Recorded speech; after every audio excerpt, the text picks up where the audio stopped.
Good morning. My name is John Marsano, and I'm the president and CEO of Advance My Inheritance. We're about 2.5 weeks away from the end of the year. That's right, 2026. And whenever you get to, I think, or at least when I get to this time of year, it always causes me to take a look, sometimes in the mirror, but also reflecting. And so I wanted to spend a moment here and just reflect on the sort of court process, what's happening in 2025 or what happened in 2025, what seems to be the trend, heading into 2026.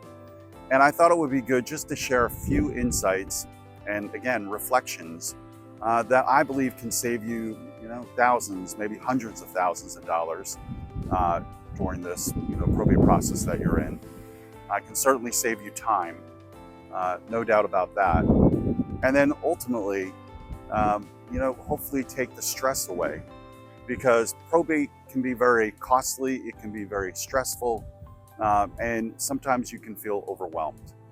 So I'm hoping that maybe my, almost decade experience in this industry and everything that I've seen with our portfolio and all the different transactions that we've done, because when we've done transactions, that means that every transaction that we had to do, we had to follow that entire probate case from the time we made the advance, which sometimes is in the first couple of weeks when they just filed, and we followed it all the way through for a 6 to 12 to 18 month. Matter of fact, we've had some that have lasted years that we have followed, and in different points, different estates take longer. Sometimes they go shorter, sometimes they go longer.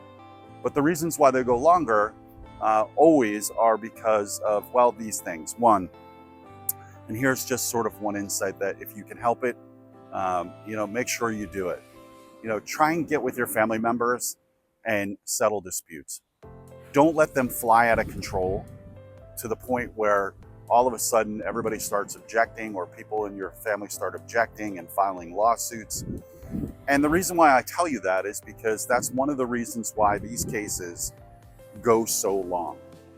Whenever I've seen cases go extremely long and become extremely costly to everybody in the estate, it's always because family members are battling. And sometimes they're over minor things. I've seen one where they've battled over family pictures. Meanwhile, it extended out the case for years, cost everybody in the estate, all the heirs, thousands, if not hundreds of thousands of dollars. And the only ones who winded up really benefiting were the attorneys that winded up getting what they call extraordinary fees. So the first thing I'll tell you as a reflection is, if you can, settle family disputes. First of all, it's good for the heart, it's good for the soul, it's good for the mind. We're better when, at the end of the day, we can get along with family members and we can truly love each other, truly love your siblings, and get along. Do everything you can. I realize sometimes that can't happen, but if you can, try everything you can. Try everything to make that happen. I promise you, it'll save you lots of heartache, lots of time, and certainly lots of money. Secondarily, another reflection. I've seen where there's been, really good attorneys picked to handle the estate and the probate process, and I've seen ones where they've picked poorly, and it's really been a bad attorney. Just like in every profession, there's great attorneys, there are great people, and then there are people that are not so great at their job. And I can tell you that the attorneys, when they are not the right ones, they can really drag out and really cost the estate lots and lots of money. So, let me tell you, make sure when you go and pick a probate attorney or an estate attorney, make sure you go interview them. I have other videos, you can check them out on, the best questions to ask or the top 10 questions to ask attorneys. I'm not going to cover them here, but I can tell you that you should be interviewing the attorneys. They will work for you. You don't work for them. And I've seen many attorneys collect their retainer fee and then do nothing but drag out the estate, do nothing but ignore their clients' wishes and demands, and overcharge at every moment. Now, that's not every attorney. The vast majority of attorneys that I've seen and I've actually dealt with in the industry are highly professional. They care about their clients. They work really hard to get these estates to final distribution. But I'll tell you that that's not the case 100% of the time. And in the times when it wasn't, I can promise you that it has absolutely caused heartache, stress, and thousands, if not hundreds of thousands of dollars more than it needed to. Matter of fact, I just saw one the other day. I talked to a client in Hawaii, and it was running them $1 million in attorney fees because the attorney, quite frankly, in my estimation, was not helping them settle the estate properly, was actually kind of encouraging, fighting within the estate, certainly wasn't looking for solutions. And I believe, quite frankly, it could have been a situation where they were just trying to run up the bill. They knew it was a fantastically large estate. And, obviously I believe everything that I heard from the, executor, it told me point blank that would be an attorney that I would run from. So, at the end of the day, making sure you pick the right attorney, making sure that you can settle with family members, disputes and disagreements. These are all things that really help. The other thing is, make sure if you're the executor that you get everything done on time. There are timelines on everything. And if you miss the timeline, it extends out everything. And if you don't know the nuances that the county clerk or the local clerk that you're, sort of filing with, if you don't know the nuances and you don't clear the notes and you don't follow their policies and procedures, it could really extend things out.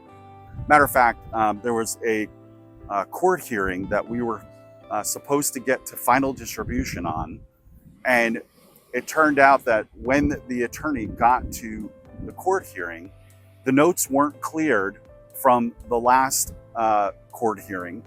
In other words, the judge had asked for a number of things to be done and to be filed. The attorney actually did it, but never cleared the notes and cleared it with the county clerk. The county clerk didn't obviously have what they needed. They got to this next hearing, and the judge literally just looked at the attorney, went up one side of them, down the other side of them, reprimanding them, and then ultimately kicked the hearing, and it went another 6 months. So a case that could have been done, could have been filed, got to final distribution and been completed, winded up going another additional 6 months. And by the way, the attorney is now going to charge for that time frame. And at the end of the day, all that could have been, completely taken care of prior to that hearing.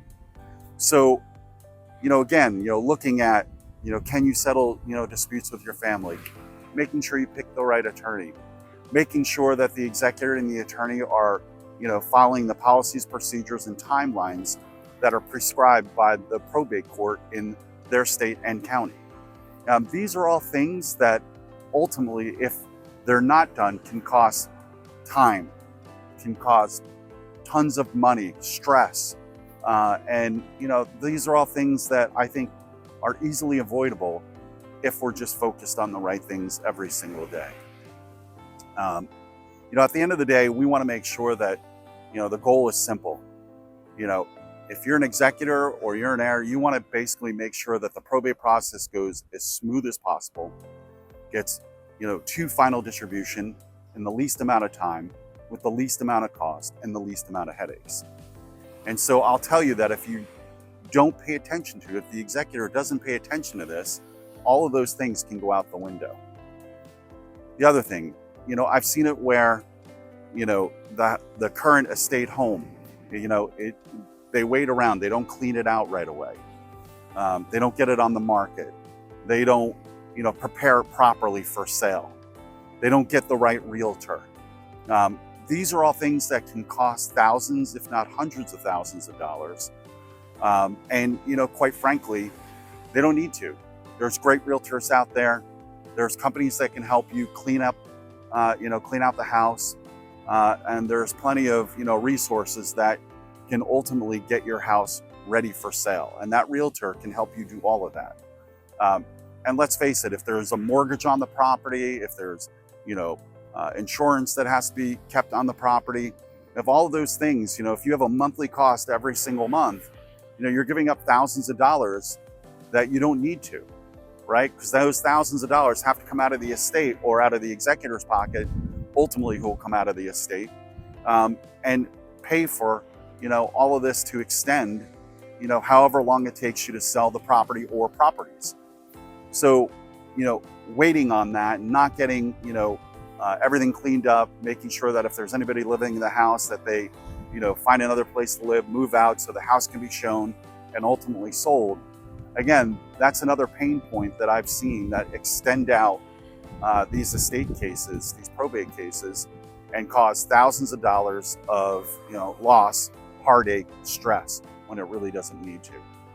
So again, making sure that you get the real estate cleaned up and ready for sale and prep, getting the right realtor, making sure that you hire the right attorney, making sure that you're following the right process and procedure in the local with the local county clerk and the state, and ultimately making sure that you settle any family disputes that you really can. Because all of these things that I'm describing to you are the very things that unfortunately extend out cases, cost hundreds of thousands of dollars, and ultimately cause you stress and prevent you from settling the estate, or the executor from settling the estate and everybody getting their inheritance at final distribution. So, there are a lot of things that, have to be done in this sort of 12 to 18 month time frame. What you don't want to do is it go from 12 to 18 months to 24 to 36 or longer. The quicker you can get these things done and stay on track, the more beneficial it is for everybody in the estate. So those are just a handful. I can tell you that there's probably 4 or 5, or 10, more that I've seen that really hold up estates and really can, take a bite out of the estate, as far as how much it's ultimately worth at the end. And one last one, I will tell you this: make sure that even if there's no mortgage on the property, that the property is still insured. A lot of times what happens is, and I'm glad I didn't forget this one, a lot of times what happens is at the ultimate time frame that insurance is needed on the property, because God forbid it burns down. God forbid the property burns down. God forbid the property, somebody falls, they can be on your sidewalk and do a slip and fall and sue you for, $1 million or 500,000 or whatever it's going to be. The house can, like we said, God forbid, catch on fire. If it's in a, place where, there's a flood zone or hurricane or, anything like that, make sure that while you have this property up for sale and it's in the estate, before it sells, make sure that it's properly covered with insurance, even if there's no mortgage. I've seen so many people make so many mistakes on that. So don't be one of them. Make sure you're not making that mistake of not having the estate home insured while it's going through probate. You'll thank me on that one. So, those are kind of my, top reasons or reflections or insights that I can give you as we head into 2026 to make sure that you save hundreds of thousands of dollars, you save time, we pull you out of the stress, and we put you in a place where ultimately, hopefully, these insights and reflections give you a nice pathway to get everything done, get to final distribution, and get to the next phase of your life. Again, probate's not easy. The process isn't easy, but also the other part is there's an emotional aspect that comes into these probate cases that sometimes people don't talk about. We understand you just lost somebody, your family just lost a loved one, and so on top of the probate process being complicated and long and arduous and stressful, you also have the burden of someone who you love passed away.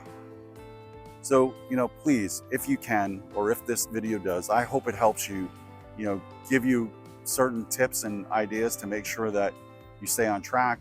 I hope it saves you hundreds of, not thousands of dollars. I hope it saves you time, and I hope it brings you, more comfort. and I hope you get to final distribution in 2026. Thank you, God bless, Happy New Year, and happy holiday season.